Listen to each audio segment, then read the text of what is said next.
మన ప్రభువైన యేసుక్రీస్తు నామమున అందరికీ ప్రైజ్ ద లార్డ్.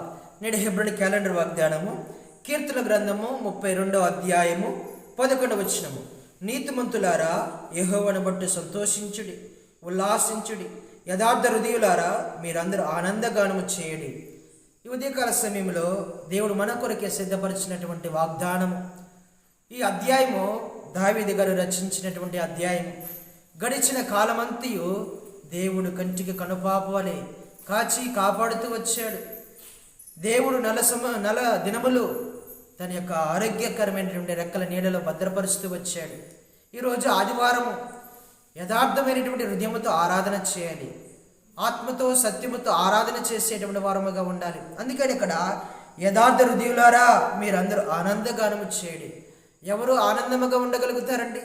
ఎవరి హృదయం అయితే ఆనందముతో ఉంటుందో, ఎవరి హృదయముతో యథార్థమైనటువంటి హృదయముతో ఉంటారు, ఎవరి హృదయము నమ్మకమైనటువంటిదిగా యథార్థత కలిగినటువంటిదిగా ఉంటుందో వారి హృదయంలో ఆనందం ఉంటుంది, వారి హృదయంలో సంతోషం ఉంటుంది, వారి హృదయంలో నెమ్మది ఉంటుంది.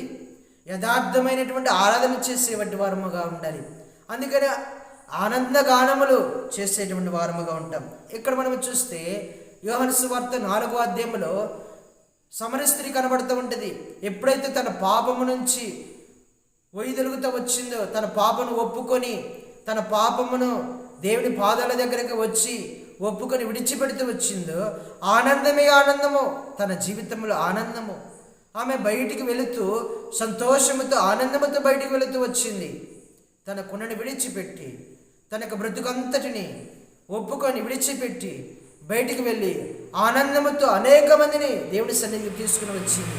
నిజముగా యథార్థత కలిగినటువంటి ఆమె మనము చదువుకున్నప్పుడు ఎంతో ఆశ్చర్యకరమైనటువంటి సంగతులు మనకు తెలుస్తూ ఉన్నాయి. యథార్థమైనటువంటి హృదయంతో ఒప్పుకుంటూ వచ్చింది.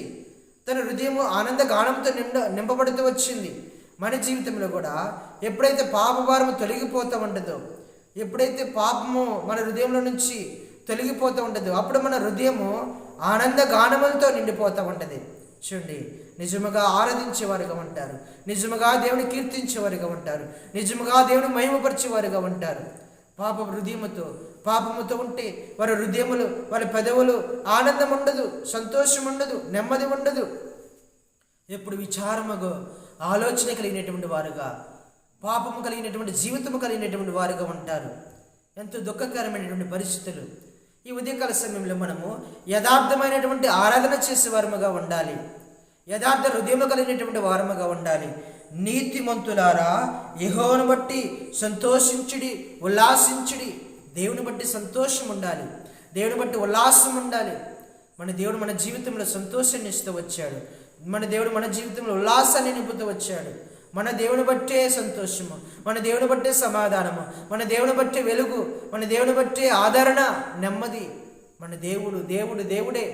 మనుషులు నమ్ముకుంటే అది మనకు విచారమే, దుఃఖము, వేదనే కలిగినటువంటిదిగా ఉంటుంది. యెహోవాను బట్టే సమస్తము మనకు సాధ్యమవుతూ ఉన్నది. సంతోషమైన ఏదైనా సరే, ఆనందమైన, ఉల్లాసమైన, నెమ్మది అయిన దేవుని బట్టే ఉంటుంది. మన దేవుడు మనకి ఇచ్చేటువంటి దేవుడు సంతోషాన్ని, ఆనందాన్ని, నెమ్మదినిచ్చేటువంటి దేవుడు. నీతిమంతులారా, ఎవరు నీతిమంతులు? ఎవరైతే పాపంలో ఒప్పుకుంటారో, అతిక్రమంలో ఒప్పుకుంటారో, వాటిని విడిచిపెట్టి తిరుగుతూ ఉంటారో, వాటిని ఒప్పుకొని విడిచిపెట్టేటువంటి వారుగా ఉంటారో, దేవుని దగ్గరికి వస్తారో వారు నీతిమంతులుగా పిలువబడుతూ వచ్చారు. మన పితృడైనటువంటి అబ్రహాము గారు మనకు తెలుసు. అబ్రహాము గారు దేవుని నమ్ముతూ వచ్చాడు, అది అతనికి నీతిగా ఎంచబడుతూ వచ్చింది. నీతిమంతుని యొక్క బిడ్డగా మార్చబడుతూ వచ్చాడు. ఇక్కడ కూడా మనము చూస్తే 32వ అధ్యాయం 1వ వచనంలో చూస్తే, మన అతిక్రమములకు పరిహారం నొందినవాడు, తన పాపములకు ప్రాయశ్చిత్తము నొందినవాడు ధన్యుడు. చూడండి, ఎవరు నీతిమంతులుగా తీర్చబడతారంటే, ఎవరు యథార్థవంతులుగా తీర్చబడతారంటే తన అతిక్రమములకు పరిహారం నొందినటువంటి వాడు, తన పాపములకు ప్రాయశ్చిత్తము నొందినవాడు ధన్యుడు. పాపమును ఒప్పుకున్నటువంటి వాడు ధన్యుడు, అతిక్రమమును ఒప్పుకున్నటువంటి వాడు ధన్యుడు. వారు యథార్థవంతులుగా తీర్చబడతారు, వారు నీతిమంతులుగా తీర్చబడతారు. యెహోవా చేత నిర్దోషిని ఎంచబడిన వాడు, ఆత్మలో కపటము లేనటువంటి వాడు ధన్యుడు. ఇలాంటి వారికి దేవుడు పెడుతున్నటువంటి పేరు నీతిమంతుడు, యథార్థవంతుడు.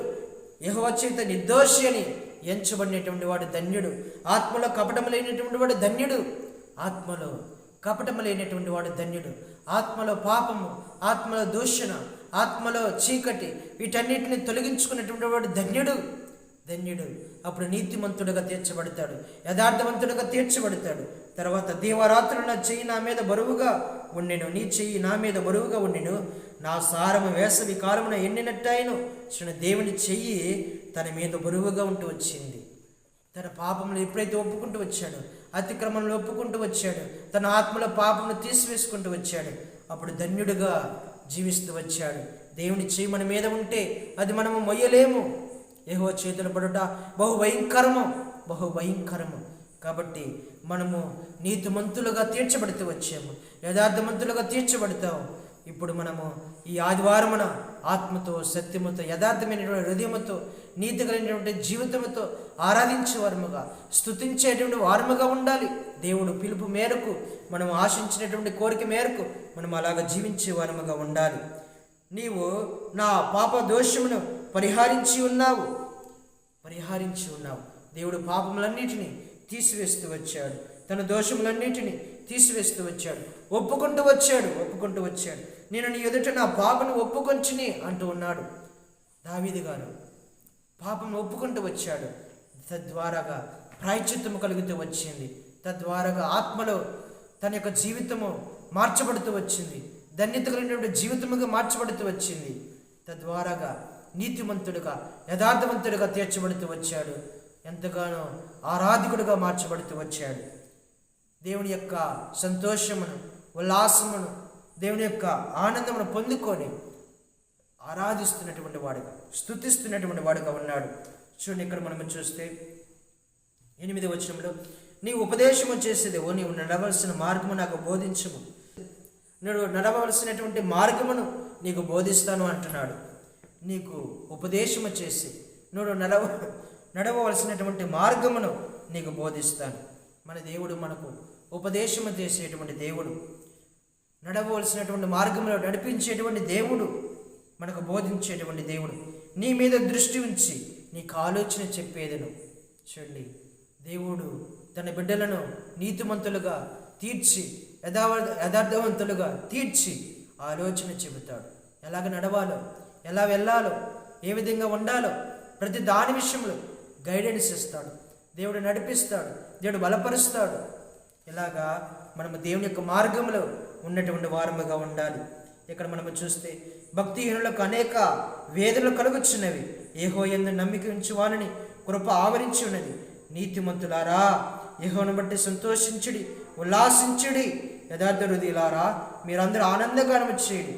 యెహోవా యందు నమ్మిక ఉంచు వారిని కృప ఆవరించి ఉన్నది. చూడండి, ఎంత ఆశ్చర్యకరమైనటువంటి మాట అంటే, యెహోవా యందు నమ్మిక ఉంచితే ఆయన కృప మనల్ని ఆవరించి ఉంటుందంట.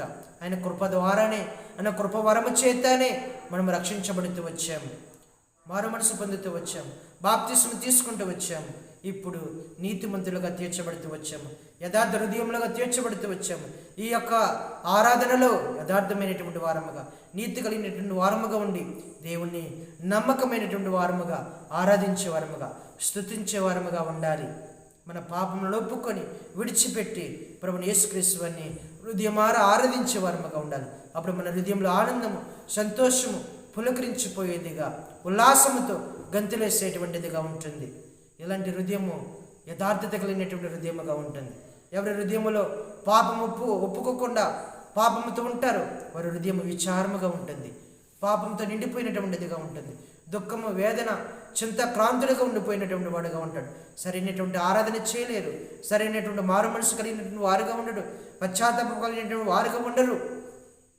ఎలాంటి హృదయంతో మనము ఆరాధన చేస్తూ ఉన్నాం? ఈ ఆదివారం ఉదయకాల సమయంలో మనము జ్ఞాపకం చేసుకోవాలి.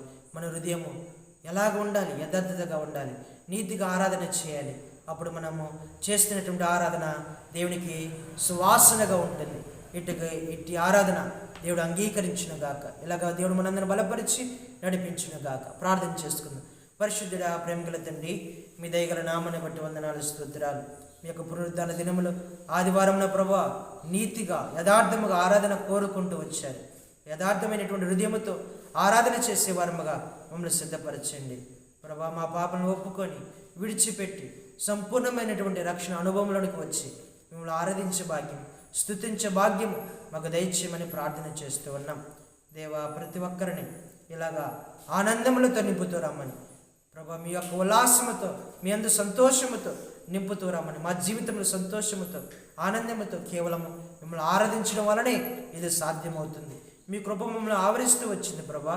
ఇలాంటి వాక్యాలు మేము ఆధారం చేసుకొని హృదయమార ఆరాధించే వారముగా, స్తుతించే వారంగా మమ్మల్ని సిద్ధపరిచి నడిపిస్తున్నామని ప్రార్థన చేస్తూ ప్రభువైన యేసుక్రీస్తు వారి పరిశుద్ధ నామములో ప్రార్థించి అడిగి పెట్టుకుంటూ ఉన్నాము తండ్రి. ఆమేన్. అందరికీ ప్రైజ్ ది లార్డ్.